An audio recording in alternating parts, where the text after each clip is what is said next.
Alors, pour cette panna cotta multicouche, on va faire différentes recettes parce que moi j'aime bien faire dans la simplicité. La première, allez le chat, eh oui, la première, on va faire ça avec de la mangue. Je vais préparer 2 mangues pour la première partie de la recette et je vais en réserver une pour mettre des copeaux crus. L'ananas c'est pareil, je vais en prendre une bonne partie pour la première partie de la recette et je vais réserver le reste pour la seconde partie. Et ensuite des petits fruits de la passion qui vont nous servir surtout pour leur petit jus. Allez, go. Putain, il m'a fait peur d'en jouer de merde Zina. Donc sur ce, allez go. Derrière les grossièretés, on continue à peler nos mangues. Maintenant on va en faire des petits morceaux. Zina, voilà, je vais en faire, je pense, comme une julienne, je pense que ça s'appelle en termes techniques. Viens te montrer, toi qui aboies.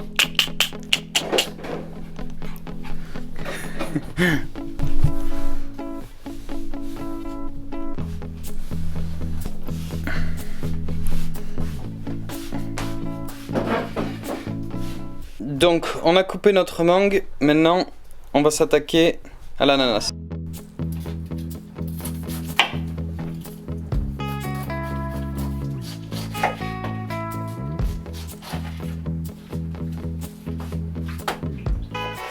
Donc on a fini les ananas, maintenant on s'attaque aux fruits de la passion.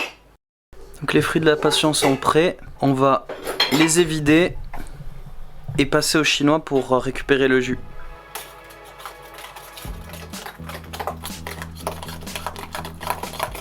On a nos petits fruits qu'on avait laissés. Je rajoute juste une cuillère à soupe de sucre, en misant sur le fait que les fruits se suffiront à eux-mêmes. Et je vais mettre un peu d'eau de coco.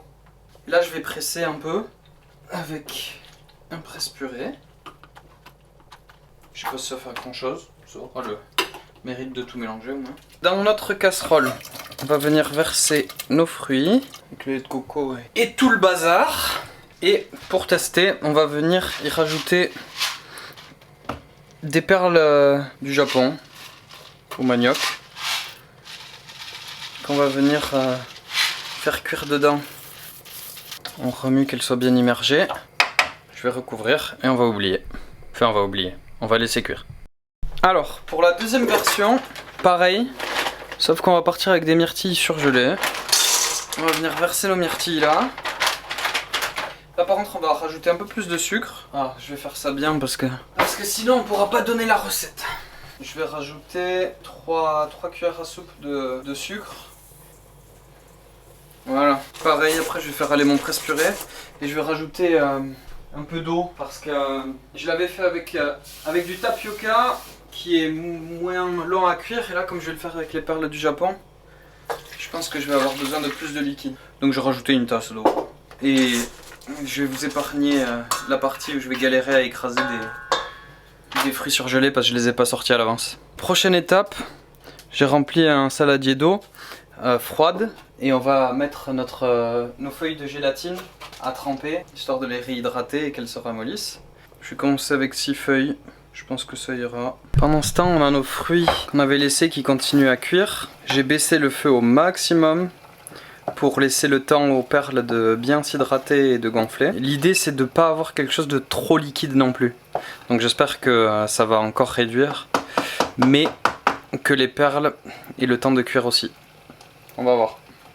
Petit check-up dans 4-5 minutes. Avec tout ce qui est notes de fruits de la passion et tout ça, je vais faire un panna cotta à base de lait de vache et de sucre vanillé. Alors que pour celui avec les myrtilles, je vais faire un panna cotta à base de crème et de lait d'avoine. Et donc, qu'est-ce qu'on va faire? On va commencer par 40 centilitres de lait. On va utiliser un peu de crème pour le reste. 100 ml ou 10 centilitres. Mais je pense que je vais doubler les quantités parce que j'ai quand même pas mal de préparation où je vais faire x 1,5. Donc ça va me faire quoi, 600 ml de lait, 150 ml de crème. Je vais mettre quoi, une trentaine de grammes de sucre. Donc on est bon pour le lait et la crème. Je vais rajouter du coup, on a dit 30 grammes de sucre. On va pas le faire très sucré parce qu'il y aura le sucre des fruits aussi. Voilà. Et on va mettre tout ça à chauffer et jusqu'à ébullition. Et dès que ça arrivera à ébullition, on va couper, laisser refroidir 1 ou 2 minutes et on va mélanger avec la gélatine. Pour celui à base de myrtille, même combat que ceux avec les fruits de la passion. On va mettre les myrtilles dans une casserole. On va essayer d'en mettre moins à côté que moins. Côté fruits de la passion, ça commence à... Je pense à être vraiment pas mal. Une texture un peu... Pas élastique, mais en tout cas pas trop liquide. Je vois que les perles sont pas encore tout à fait cuites, donc ça va rester encore un petit peu. Et de l'autre côté, je vais me saisir d'une autre cuillère en bois. Donc là, il y a bien du jus. On va balancer nos perles du Japon.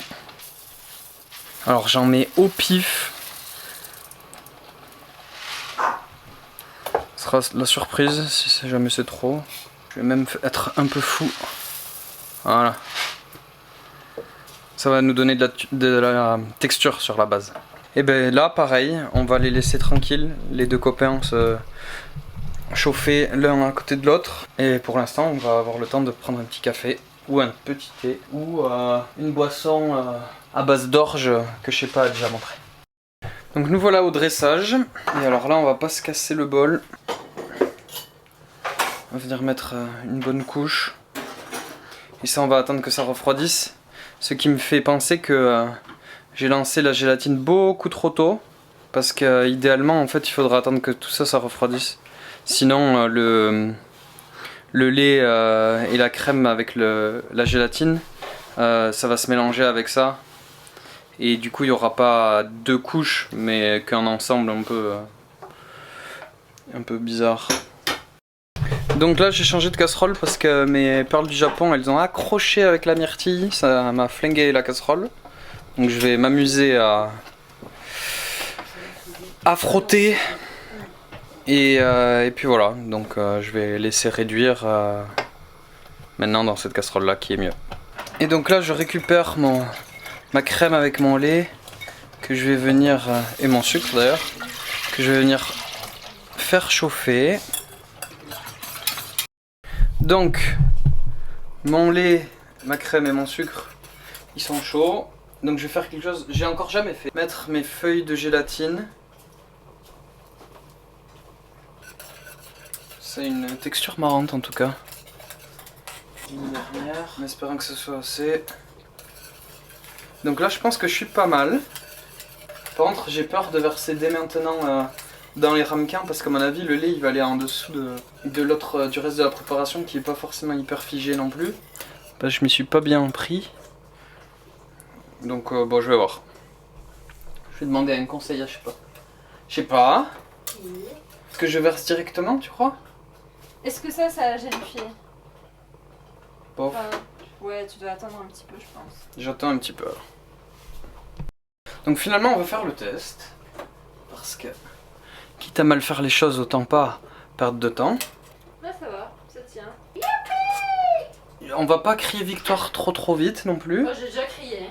Voilà, j'en ai pas mal à remplir. Comme tu vois là-bas. Donc je vais te passer les détails. Et voilà, plus qu'à laisser refroidir. J'avais pas assez de lait, donc y en a un qui en a pas. Donc là je coupe les myrtilles, elles sont pas trop mal je pense. Merde! Oh là là! Hop, voilà, quand on fait 2 choses à la fois. Bon, donc je reprends où j'en étais. Mes myrtilles, je pense qu'elles sont pas mal. Alors je vais verser... Je vais faire les choses un peu plus dans l'ordre. Je vais les laisser eux refroidir. Le temps qu'ils figent en fait pour être sûr que quand je vais rajouter le lait d'avoine avec la gélatine, eh ben ça va pas se mélanger, ça va vraiment faire 2 couches distinctes. Voilà, donc en attendant, récréation. Round 2 avec le lait d'avoine. Ah. Faut pas s'asseoir quand Gordon fait des trucs hein. Allez, environ 600. Et je vais rajouter encore un peu de crème parce que c'est peut-être une bêtise, mais dans mon imaginaire, ça va rendre le panna cotta beaucoup plus onctueux. Donc je vais en rajouter, je sais pas, 100. Je sais pas, t'en dis quoi? Je sais pas. Je sais pas trop. Fais comme tu le sens. Bon, je vais finir le pot comme ça on n'en parle plus. Et maintenant, on va remuer. Je vais pas rajouter de sucre dans celui-là. Je remue, je vais mettre en cuisson. J'ai failli oublier mon lait d'avoine qui a moussé comme un fou. Je l'ai rattrapé au dernier moment. Et donc, à nouveau, la dernière étape, rajouter la petite gélatine. T'as vu? Je plonge. Elle disparaît. Donc ça, je vais juste attendre un tout petit peu avant de verser sur ma myrtille. Et ensuite, on va chercher de la place au frigo pour mettre tout ça. En attendant, la myrtille a figé. Je vais remplir avec mon mélange crème et lait d'avoine. Je suis quasi sûr que je vais pas en avoir assez comme pour l'autre, donc c'est cool. Surtout si, comme à mon habitude, j'en fous partout à côté. Bon voilà, le reste, j'en ai encore moins que pour l'autre. Bon je suis presque tenté d'en refaire. Moi je vais faire une rallonge de mélange crème lait d'avoine. Donc là on a coupé la mangue qui nous restait. Et on va mettre des petits morceaux de mangue fraîche sur notre panna cotta. Oh là là. Moi il faut pas que je travaille dans un grand restaurant. Hein. Je te ferai un de ces carnages. Dans une cantine. Tout le monde peut pas. On va se récupérer les morceaux d'ananas qu'on avait laissés de côté. J'avais limite pensé à mettre de la banane aussi pour apporter de la douceur, mais bon, je pense qu'il y a assez de fruits. Quelques graines de fruits de la passion que j'avais gardées. Ça je vais pas en mettre partout parce que je sais que ça va faire chier certains. Ça croque, donc je vais pas en mettre partout, je vais en mettre encore dans...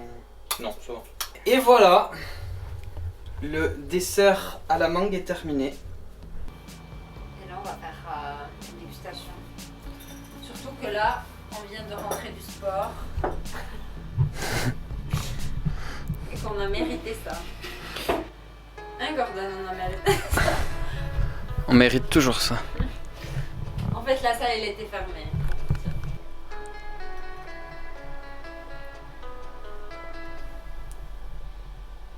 La version passion, tout ça, on a mangé. Avant de filmer. C'est bon signe. On sent un petit peu l'avoine, mais pas trop, et c'est pas sucré du tout. Dans les myrtilles, il y a un petit peu de sucre, mais on sent vraiment pas. C'est comme si c'était pas sucré.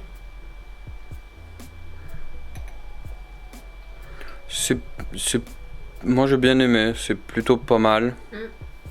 C'est léger. C'est un dessert vraiment léger. Plus léger que ceux à la mangue, à la fruit de la passion. Mais aussi, les boules qu'on a utilisées, c'est des perles du Japon au lieu des perles de tapioca. Moi, la première fois que j'avais testé, j'avais fait ça et je trouve qu'elles ont plus de texture par rapport aux perles de tapioca. Ouais. Bon, plutôt pas mal.